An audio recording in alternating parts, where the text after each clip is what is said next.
there had been rumblings that she was going to switch coaches, switch sponsors. She went on an ESPN program recently and said, no, those are just rumors.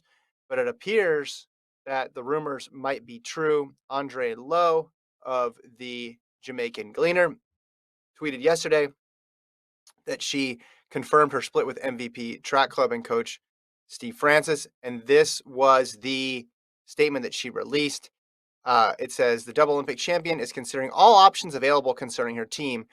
In light of an abundance of requests from my fans and concerned Jamaicans, I want to assure everyone that I've begun my training independently and will continue to do so while I finalize all aspects of my team for the upcoming season. I want to thank everyone for their support and express appreciation to those who have reached out in concern. I remain committed to representing my country and lead with courage and grace, as I'm aware that I inspire young women across the world who have dreams and who dare to see those dreams come to pass. Okay, very extensive statement there, just basically saying she's Politician. training Yeah, she touched all the bases there on that. She says training independently. There are other reports about she's working with Burt Cameron and her husband. So we don't know yet if this was induced by sponsorship change or if she wanted to change just on her own. I got to admit, Gordon, I heard the news and I thought, yeah, there's probably something there. But I thought, unless she's forced to, I would be surprised because, yes, pro athletes change coaches. Yes, track athletes change coaches.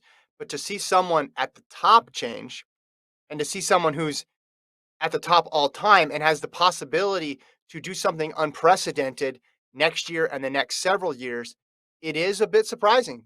I will say it is a bit surprising that there would be a change.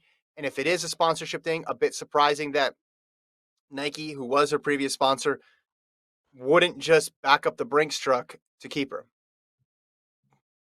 Yeah, I think it's going to be.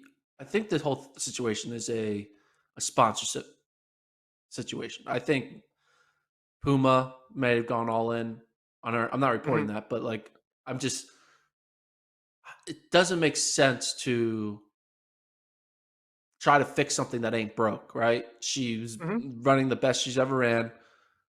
Clearly, the coach and her had a good thing going, and I think that because she ran the best she's ever run, she had even more opportunities. And maybe there was a situation where, a lot of contracts ended, at the end of the year. Yeah. So maybe she was looking to re-up with Nike and Nike was like, no, we're not going to pay you, Usain Bolt level money because Nike tries to pay a little bit of everybody to everything. And then Puma was like, well, we'll give you Usain Bolt money. So maybe that's what happened. And we'll find out. That's why when she said in her post, like, I will continue to train independently while I finalize all aspects of my team for the upcoming season. Finalizing all aspects of my team seems like figuring out my sponsorship. That's what I think that phrase means. My team is my sponsorship. So I don't think it's a personal thing. I think it's just a business decision. And when you run the second fastest woman, when you're the second fastest woman all time, you have opportunities to get paid handsomely. And she's taking advantage of that. And as she should. I mean, so people don't know Francis is a Nike coach. That's why it wouldn't work. Yeah. Now, here's the question. Is she opening herself up for, say she has, she's setting a new standard on herself, right? Like, hey, you need now gear up and you need to break the world record next because you're so close to it. If she goes out and has still a good year, but not the same that she had this year, like maybe she has a 10-7 PB season's best and 10-8s and gets like second at Worlds. Yeah. Will people start being like, hey, you shouldn't have switched coaches? That's all, you shouldn't have done that. Like now she's opening herself up for like, like a regret moment. Like, should you have done that? Second guessing. Of course, they'll second guess everything short of a world record and 2 more gold medals next year. But if that is the case, that means she just negotiated a new deal at the exact right time. If this is a money thing, because why you wait and then you drop your value? You and I both ranked the most valuable track athletes in the world, and we both, not that we are the only two voices on this subject, but we both were just right away. It's Elaine Thompson-Herah. It's got to be Elaine Thompson-Herah. She's the one who both now and future potential makes the most sense to garner the biggest number. So I am surprised she could break FloJo's record next year, and it's just really bizarre to me that Nike wouldn't want her to do that in a Nike jersey.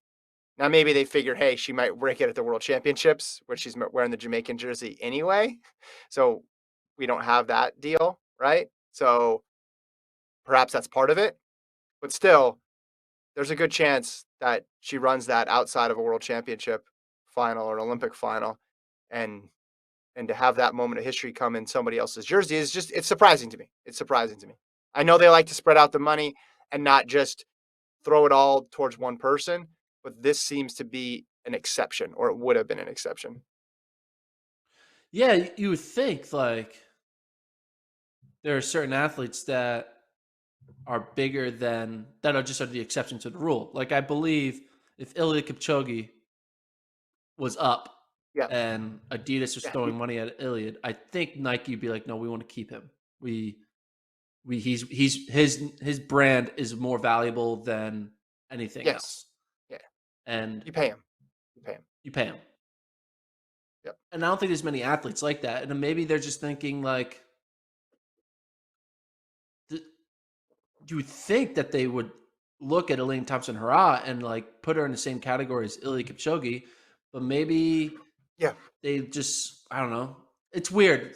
Sponsorships and track are not always apples to apples. It's a lot of apples to oranges Mhm. because you could be the best in the world, you could be best in your country, you could be most consistent, but sometimes there's other factors. Youth is a big factor, marketability is a factor, and just like situational timing is a factor. Like it's all Yeah. connected and But she has a lot of that. She has still yeah, the that's element why of it's youth confusing to because them. we're talking about yeah, we're talking about her running off 22, 23, 24, 25 potentially. She's in the event that garners the most eyeballs. She's on the precipice of breaking a historic record. There's even more attention on this event because the presence of Richardson in the United States and also Fraser Price in Jamaica. That combination of factors does not happen that often. So even put the time aside and look at everything else that's going in the direction of wanting to keep Elaine Thompson-Herah with you. It'll be fascinating. It adds another wrinkle. And remember, there was also that other story that was out there, reported I think by the Gleaner as well, that said Stephen Francis was considering bringing on a high-profile international athlete, non-Jamaican athlete. Also, they said non-European athlete who was very popular. So we still don't know who that athlete is, but you assume it's a Nike athlete. And if Elaine Thompson-Herah is not there, that would obviously free up some space for that other athlete to come slide right in.